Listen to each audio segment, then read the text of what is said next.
El siguiente segmento tiene contenido o opinión. La entrevista en A Primera Hora. Analizamos los hechos del momento junto a sus protagonistas.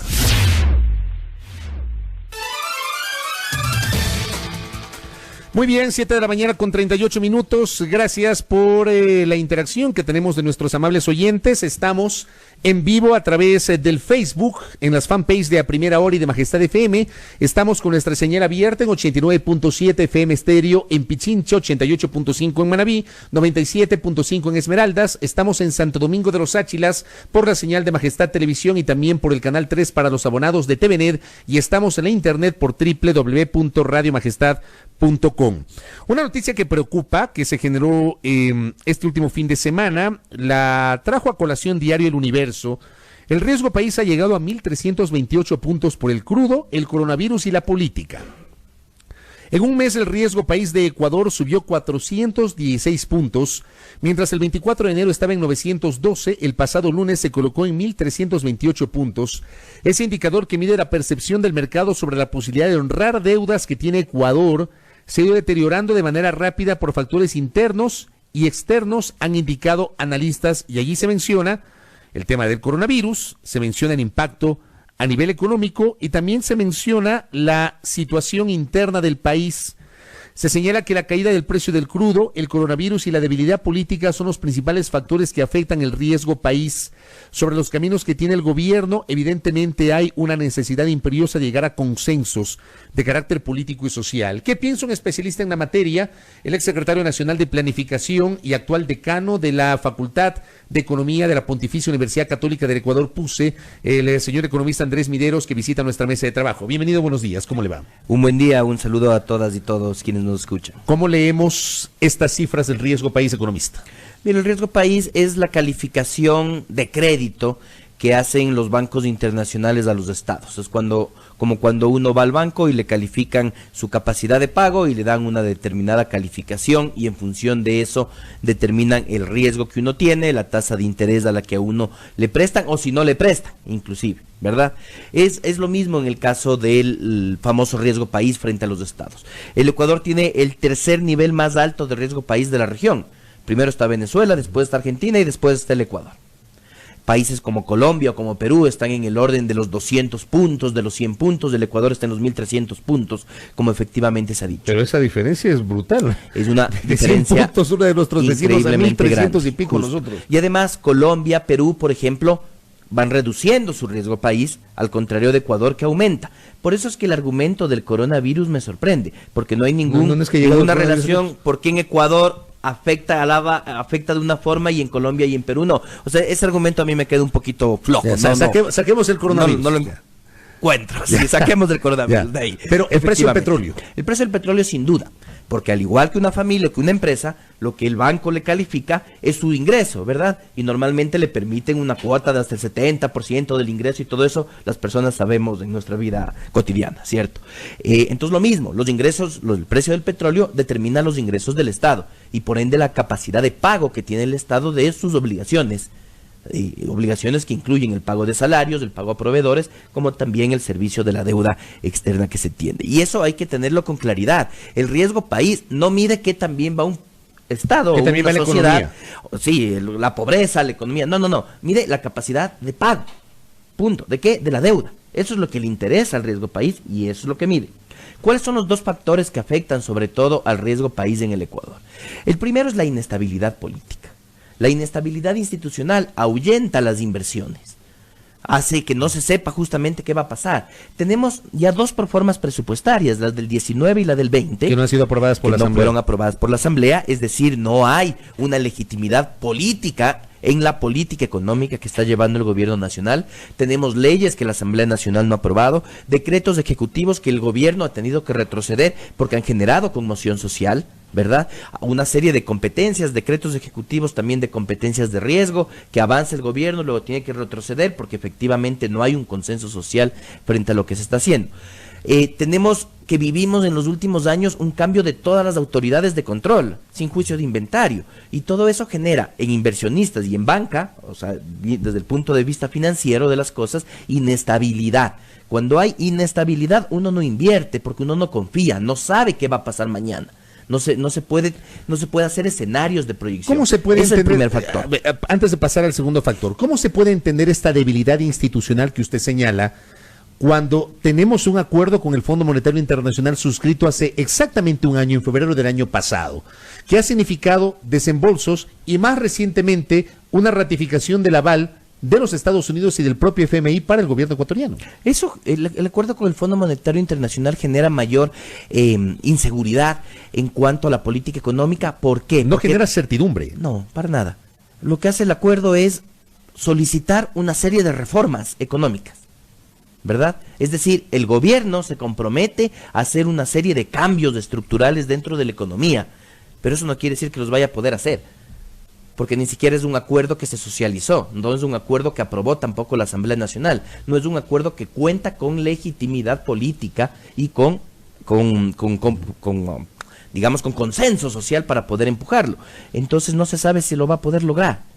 Eso genera inseguridad, eso genera inestabilidad. O sea, no se puede pensar que porque el gobierno ecuatoriano suscribió un acuerdo con el Fondo Monetario Internacional, automáticamente ese acuerdo ya es un aval para generar certidumbre en los mercados internacionales. Mira, Argentina, el país sudamericano que más acuerdos firmó y más dinero recibió del Fondo Monetario Internacional en los últimos años fue Argentina. Y Argentina es el segundo país con mayor riesgo país.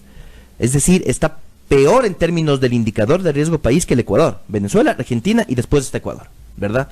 Y Argentina justamente es el caso de quien mantuvo y fue implementando durante el gobierno de Macri una serie de reformas económicas de acuerdo a lo que manda el Fondo Monetario Internacional. Entonces no hay ninguna garantía en ese sentido. Correcto, por eso quería hacer esa relación. Eso, usted hablaba de la debilidad institucional. ¿Y lo segundo que iba a decir? Lo segundo es la falta de inversiones. Una economía que no crece no puede pagar sus deudas. Si uno toma un crédito, si uno se endeuda, ¿verdad? Invierte en un negocio, invierte en una máquina, invierte en educación, invierte en algo para poder tener un retorno futuro, pagar la deuda y estar mejor. Es la lógica de las deudas.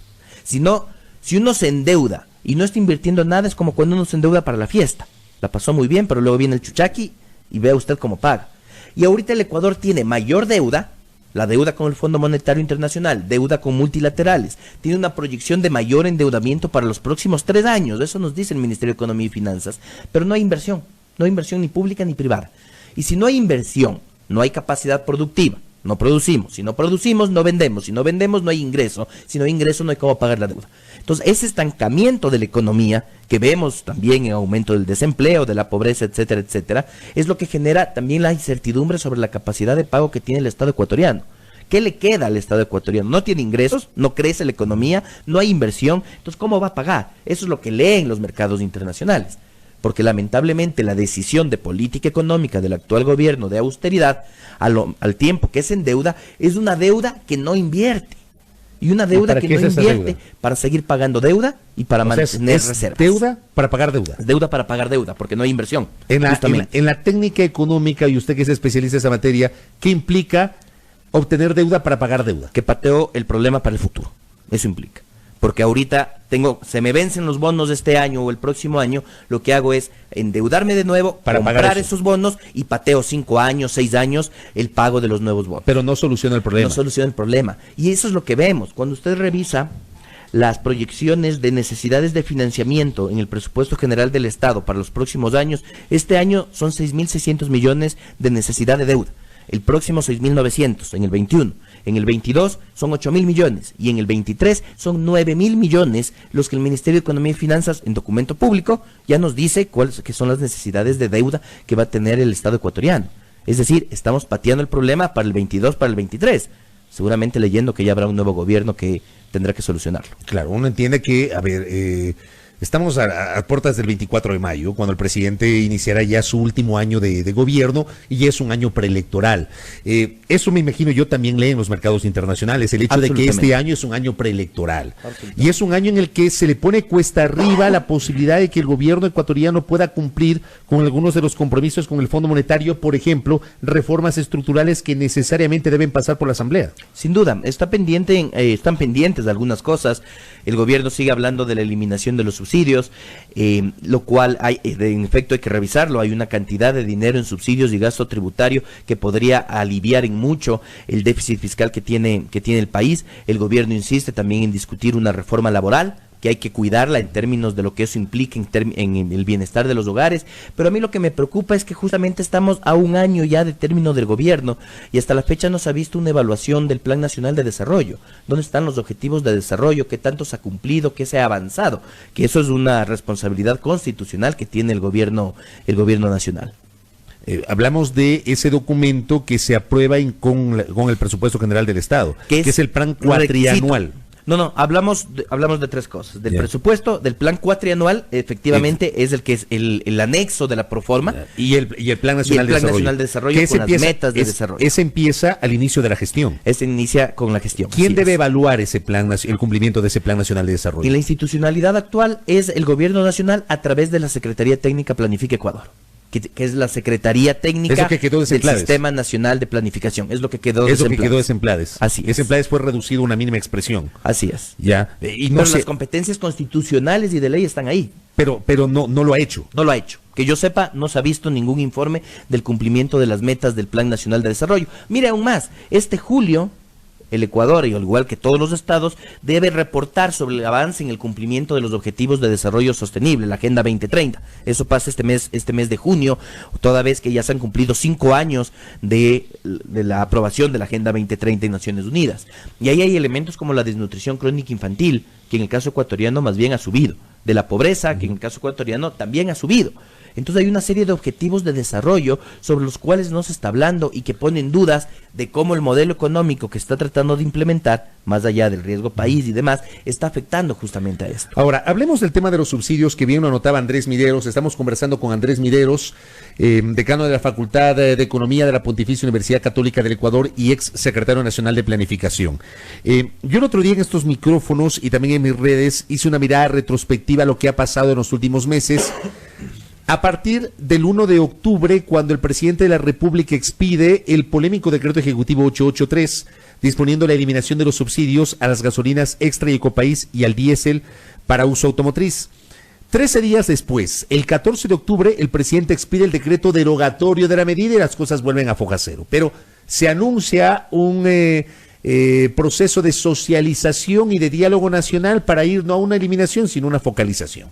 El 20 de diciembre el presidente de la República dice en un programa de entrevistas públicamente que el gobierno está trabajando en la focalización y que la medida sería aplicada entre febrero, marzo y abril. Febrero se está terminando y no va a ser aplicada todavía la medida. Queda marzo y abril. El 10 de febrero, el señor vicepresidente de la República con varios ministros se reúne con algunos actores sociales y luego los voceros del Ejecutivo salen y hacen declaraciones públicas señalando que se sigue trabajando en la focalización, pero que todavía no tienen definida la forma. Y 7 días después, el 17 de febrero, el señor presidente de la República aparece en el Palacio de Carondelet y durante el marco de su explicación sobre lo que el gobierno considera logros de su visita a Washington en la reunión con Trump y otros actores de los Estados Unidos, el presidente dice va a haber la eliminación de los subsidios. O sea, hubo eliminación, se echaron para atrás, hablaron de focalización y ahora vuelven a hablar de eliminación. ¿En qué quedamos? Le he trazado esa pregunta a nuestro invitado. Justamente es parte de la inestabilidad de la que hablábamos. Ahora, los subsidios hay que verlos en su globalidad. Sin duda, en el mes de octubre el gobierno nacional comete 2 errores grandes en términos económicos. El primero de ellos es incluir el diésel dentro de la reforma, porque este tiene un efecto en inflacionario en los precios, pone nerviosos finalmente a los mercados. Y el segundo es intentar retirar el subsidio a la gasolina cuando los hogares están sin empleo y con bajo ingreso. Entonces, eso es reducirle aún más el poder adquisitivo que tienen las familias. Ese tipo de medidas, que sí es importante revisarlas, creo yo, esa es mi opinión, hay que hacerlas cuando la economía va bien, cuando el hogar tiene ingresos, cuando tiene trabajo, cuando puede consumir, y entonces pueden tomar este tipo de medidas en el caso de la gasolina super y extra. Y hay algunos argumentos de ahí que también plantea el gobierno nacional que creo que hay que discutirlos. Uno de ellos es el tema de cómo los contrabandistas se aprovechan del subsidio que existe en el Ecuador. Eso es un tema de control y de regulación desde la fuerza pública que debe realizarse. Hay un segundo argumento que viene en cuanto a las emisiones de CO2 y la crisis ambiental que se genera por el uso de combustibles fósiles. También, cómo no estar de acuerdo con eso, pero eso se refleja más en los cambios de los hábitos de consumo que en una medida como eliminar el subsidio. Ya vimos que lo que hacemos es dar un reemplazo del combustible fósil por otro. Lo que hay que hacer es cambiar por demanda, es decir, por necesidad de uso, el consumo de este tipo de combustibles. Ejemplo de eso es dar paso al uso de cocinas eléctricas en lugar de a gas. Pero ese plan fue boicoteado pues en los últimos años. Entonces, si nos disparamos al pie, difícilmente cumplimos esas metas. El plan de las cocinas de inducción obviamente fracasó porque fue boicoteado, ¿no? Que es la línea en la que hay que seguir. A mí lo que me sorprende es que hoy muchos de esos sectores que boicotearon el plan de las cocinas de inducción hoy están hablando en cambio de que efectivamente hay que migrar a las cocinas eléctricas, entonces no se entiende. ¿Por qué hay que hacerlo? Ese es el problema de la crisis de institucionalidad que se da cuando se politizan los objetivos de desarrollo.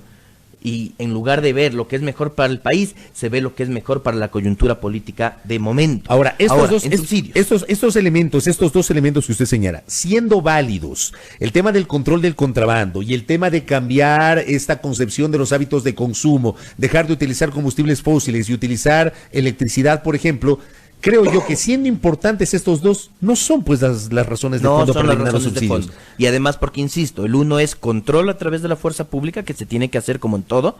El otro, por más que me subas el precio por quitarme el subsidio, no voy a reemplazar ese combustible por otro si es que no existe ese otro. O si el carro no es eléctrico, si el carro sigue consumiendo gasolina, imposible voy a hacerlo. Por eso pongo el ejemplo.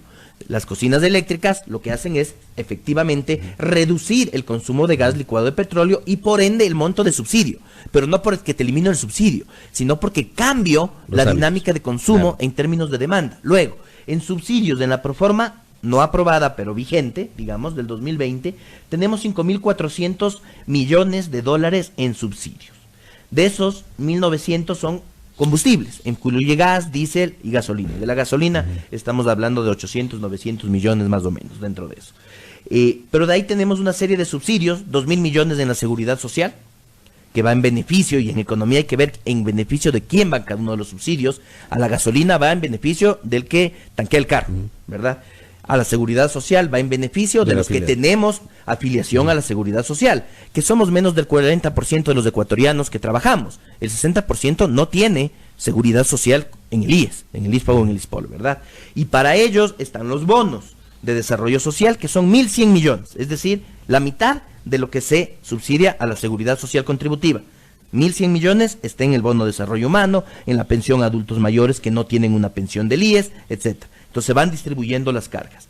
Y luego tenemos un dato que el Ministerio de Economía y Finanzas pone en este mismo documento de la planificación cuatrianual, y es que nos habla que el gasto tributario en el Ecuador al año 2020 asciende a 7.600 millones. ¿Qué significa eso? ¿Qué es el gasto tributario? Son los impuestos que decidimos no cobrar. Todo lo que se llama incentivo tributario, como lo aprobado en mayo del 2018, que decía que nuevas inversiones no pagan impuesto a la renta por 8, 10 o 20 años, según el sector y el territorio, ¿verdad? Es decir, esos subsidios que no te cobro. ¿O las remisiones también se incorporan ahí? No, las remisiones son adicionales. Ah, ya, correcto. Pero están los incentivos, están las exoneraciones, deducciones, devoluciones, todo aquello que decidimos no cobrar. Y el dato que me parece de absoluta relevancia es que en ese mismo documento del SRI, pero firmado por el Ministerio de Finanzas, establece que el 38% de este gasto tributario es al impuesto a la renta de sociedades. Eso suma 2.800 millones. ¿Y qué quiere decir? Que todos los años le estamos subsidiando a la empresa privada 2.800 millones en impuesto a la renta que le decimos no pagues. Te subsidiamos como Estado, te subsidiamos como sociedad. Detrás de eso hay una idea de algunos incentivos, pero sin juicio de inventario. 2.800 millones que le subsidia el Estado a la empresa privada. ¿Cuánto equivalen los subsidios a los combustibles? Repita la cifra. 1.900. Es decir, con esos 2.800 que el Estado le subsidia a la empresa privada, tranquilamente se puede digamos, recaudar más que lo que se podría recaudar por el tema de los subsidios a los combustibles. Es correcto, son 800 millones más. Son 800 millones adicionales que se subsidia en impuesto a la renta a la empresa privada. ¿Y por qué no lo hacen? Porque ni siquiera hablamos del gasto tributario, claro que está ahí. Y decimos algunos objetivos. Por ejemplo, los bonos sociales, que son 1.100 millones. Bono de desarrollo humano, pensión adulto mayor, pensión a persona con discapacidad, etcétera. Sabemos que eso reduce la pobreza en 3,5 puntos porcentuales. Pero los 2.800 millones de subsidio al impuesto a la renta de sociedades, no sabemos si genera empleo, no sabemos si trae nueva inversión, que ese es el argumento en teoría, porque le sube la ganancia a la empresa y se asume que eso traerá nueva inversión, pero esa inversión no la estamos viendo, esa creación de empleo por estos subsidios no la estamos viendo. Entonces ahí tenemos una serie de rubros y en efecto, si sumamos los subsidios más el gasto tributario, hablamos de una cifra cercana a los 12.000 millones de dólares. Con eso cerramos el déficit fiscal. O sea, si hay que llegar a un acuerdo nacional y decir, reduzcamos en 3.000 millones entre subsidios y gasto tributario, focalizando. ¿Cuáles son los importantes? Y discúlpenme, yo creo que es mucho más importante sostener un tema como los subsidios sociales o los subsidios agrícolas que 2.800 millones de subsidio al impuesto a la renta de la sociedad. Pero entonces hay que revisar todos los subsidios. Los 12.000 millones hay que revisarlos, no solo la gasolina. Claro, por eso le digo, hay que revisar creo que todos. hay que revisar la gasolina, pero además de la gasolina, los 12.000 millones. ¿Por qué solamente quieren revisar el subsidio a la gasolina y no a los otros que usted señala? Eso ya es entrar a lucubrar. A ver, ahí yo, por ejemplo, le voy a preguntar a Andrés Mideros, no académico, sino exfuncionario del actual gobierno. De esto no hablaron cuando usted estaba allí. Absolutamente, adentro. Yo siempre lo he planteado. Cuando usted fue secretario de Planificación, habló sobre esto. Por supuesto, cuando hacíamos el plan de desarrollo, pusimos esto sobre la mesa también. ¿Cuál fue la respuesta? ¿Por qué no lo hicieron? Yo salí de gobierno. Pero cuando usted estuvo en el gobierno, ¿por qué no lo hicieron? En el primer año se plantearon estas discusiones. Yo salí el 16 de mayo, Fabricio. El 24 de mayo presentaron esta ley, del 2018. Ya. El 24 de mayo presentaron esta ley con los incentivos tributarios. Usted estuvo casi un año en el gobierno. Yo estuve casi un año. Se planteó esta discusión, economista Mideros. ¿Y qué pasó? Que las fuerzas políticas internas fueron más bien en otra dirección y por eso es que salimos de gobierno quienes teníamos más bien una perspectiva relacionada con temas de equidad. Usted y Carlos de la Torre, por ejemplo. Carlos de la Torre, estuvo Miguel Carvajal, la misma María Fernández Espinosa, entre otros funcionarios de gobierno que estuvimos al principio y que planteábamos esta discusión en la mesa económica. Los subsidios había que focalizar, plantearon eso, la necesidad de focalizar los subsidios. Absolutamente, los subsidios hay que focalizarlos. Porque ahí hay un problema. Por ejemplo, en el caso de los combustibles, no eliminar, sino focalizar. Hay que focalizar. Se puede focalizar los subsidios. Es más costoso. A los combustibles. Por ejemplo, en el tema de la gasolina super y la gasolina extra de la gasolina super ya se eliminó. Y me parece que está bien haber eliminado el subsidio a la gasolina super. Porque quienes se benefician de ello... O sea, aquí hay una regla de 3 muy fácil que yo siempre he usado. Quien recibe el bono de desarrollo humano, $50 al mes, es un hogar pobre que al año recibe $600. Quien recibe el subsidio a la gasolina es una persona que tiene un auto, clase media en las ciudades, ¿verdad? Que le maneja 20.000 kilómetros al año, a un rendimiento, si maneja bien, de 40 kilómetros por galón, está recibiendo entre 900 y $1.000 de subsidio. Entonces, 900 a $1.000 a la persona de clase media que hace tráfico en una ciudad, frente a los $600 que recibe el hogar en situación de pobreza. Entonces, evidentemente eso es injusto, y eso hay que revisarlo.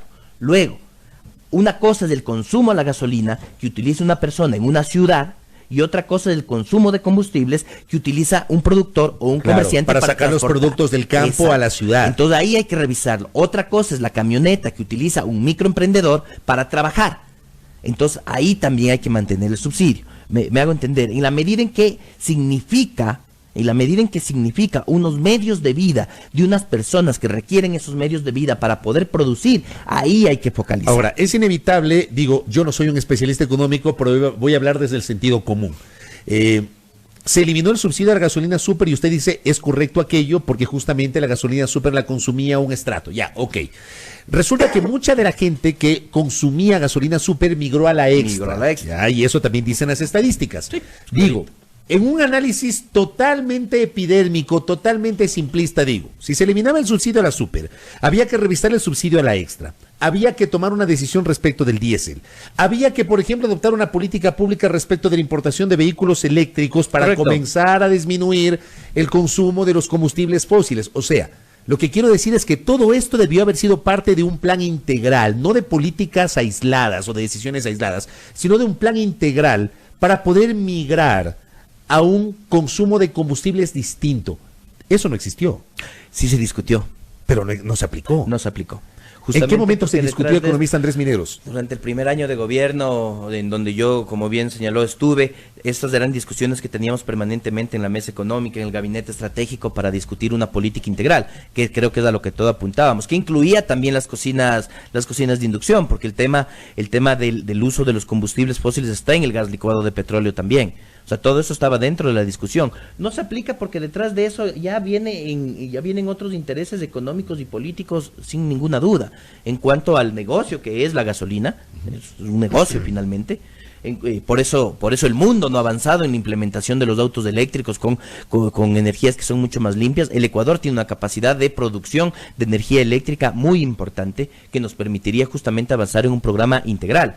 Pero ese programa integral requiere decisiones de mediano y de largo plazo que son fundamentales y que lamentablemente no se han asumido. En el gobierno de Rafael Correa se discutió esto también. Hasta donde yo conozco también se discutió, porque se venía justamente trabajando en esa línea. Porque usted bien anota un tema. Hay que discutir el tema de los subsidios cuando estamos con una situación económica estable. Sí. Durante los 10 años de Correa hubo, por ejemplo, etapas en las cuales hubo mucha estabilidad de la economía, al menos eso dicen las cifras, no lo digo yo, lo dicen las cifras. Hubo algunos espacios de mucha estabilidad. ¿Por qué en ese momento no se tomó la decisión? Lo mismo, seguramente, no sabría decirlo, habrá que preguntarles a ellos. Digo, pero porque eso 2013, es un tema político. Así es. Termina siendo un tema político. 2013, 2014 era el momento ideal para tomar este tipo de medidas y poder subsanar estos yo he dicho en varias ocasiones en estos micrófonos, y lo decíamos en su momento con el contertulio Alexis Moncayo cuando compartíamos aquí micrófonos, que en 2013, cuando Rafael Correa alcanza la reelección y estaba en la cresta de la ola, o sea, gana la reelección con 57%, gana en primera vuelta con 30 puntos de distancia respecto del segundo y tiene una mayoría de 100 de 137 legisladores. Creo yo que ese era el momento de tomar decisiones radicales. Tenías una economía que crecía el 3,5%, una inversión pública del gobierno central que llegaba a los 9.000 millones. Era ese el momento de tomar este tipo de decisiones. Después ya con la recesión económica que empezó en el 2015, la recesión económica empieza en el 2015, la cosa se pone muy complicada. Y luego nos vino el terremoto en 2016. Y octubre del 2020 es el peor momento para tomar este tipo de decisiones. Uno no puede, cuando ha perdido el empleo, cuando el hogar está en crisis, está sin ingresos, decirle, y además ahora te voy a quitar el subsidio a la gasolina porque eso es bueno para el ambiente. Insisto, hay una serie de argumentos para hacerlo, hay que leer bien el cómo hacerlo y el cuándo hacerlo. Vea este mensaje que recibo, gracias a Susi Naranjo, dice: hay gente que se cambió a las cocinas de inducción, pero los recibos de pago de luz les llegó altísimos. Eso también hizo que mucha gente deseche la posibilidad del proyecto. ¿Ah? ¿Qué le parece a usted este mensaje? Un programa que sin duda tuvo muchos errores. Ahora, no por esos errores hay que desecharlo, sino que hay que corregirlo. Pero hay que hacerlo. Hay que hacerlo, sin duda. No, la humanidad no puede seguir consumiendo combustibles fósiles. Tenemos una crisis ambiental que es importante, y menos aún cuando el país ya ha invertido una importante cantidad de dinero, y veo que el gobierno nacional está buscando más inversiones para tener una capacidad de producción de energía hidroeléctrica importante. Oiga, pero comprar aquí un carro eléctrico, un carro híbrido cuesta un ojo de la cara, o sea, hay que traerlo. También... Pero por ejemplo, los subsidios, justo lo que hablábamos, ¿sí o no? Los subsidios tienen que estar encaminados a cumplir determinados objetivos. Si yo le voy a exonerar 20 años del pago del impuesto a la renta a una empresa, que genere empleo, que traiga tecnología. Claro. Si yo voy a subsidiarte... dando y dando, pues. Justo. Si yo voy a subsidiarte, claro, porque son recursos públicos. Claro. Si yo voy a subsidiar el que importes un determinado vehículo, te subsidio la importación del vehículo eléctrico. Y está bien. Y voy reemplazando los otros. Y es temporal. Entonces ahí el subsidio tiene una lógica de desarrollo. A eso es a lo que yo voy de fondo. Esos subsidios, esos gastos tributarios, 5.000 en subsidios, 7.000 en gasto tributario, 12.000 millones en total, tienen que cumplir unos determinados objetivos y hay que evaluarlos en función de esos objetivos, priorizando el bienestar de la gente y unas metas de desarrollo de mediano y largo plazo. Esa es la evaluación que hay que hacer. Vamos a ver qué pasa en lo que queda del año. Interesantísimo análisis con Andrés Mideros. Gracias, Eco, por la gentileza. Muchísimas gracias. Muy amable. Un gusto. Andrés Mideros, ex secretario nacional de Planificación, decano de la Facultad de Economía de la Pontificia Universidad Católica del Ecuador Interesantísimo análisis sobre la situación económica, nos ha explicado la naturaleza del riesgo país altísimo si comparamos con nuestros vecinos y obviamente este debate respecto de los subsidios, que es una discusión que está allí para el debate público. 8 de la mañana con 8 minutos en la primera.